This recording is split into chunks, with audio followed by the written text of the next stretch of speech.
Thank you, Lord. Salamat. Thank you, Lord, kasi iniingatan mo ako.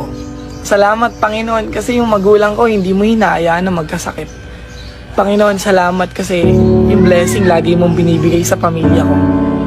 Salamat, Lord, kasi kahit mahirap, pinaparamdam mo sa akin na kaya ko. Salamat, Panginoon, kasi sa dinabi-dami ng problema, bakit ako? Salamat, Panginoon, kasi kina-challenge mo yung buhay ko. Alam niyo po, ikaw na nanonood, minsan magpasalamat ka sa Panginoon. Maganda man o pangit yung nangyayari sa buhay mo, matuto kang magpasalamat sa Panginoon.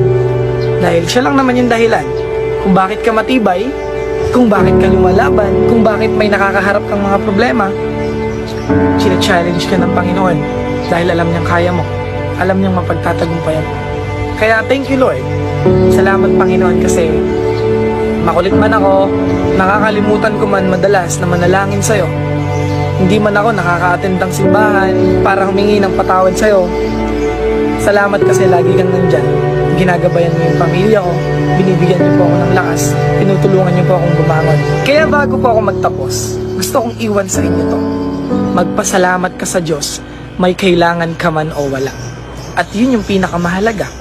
Kasi totoong may Diyos, totoong iniingatan ka, totoong mahal ka ng Diyos.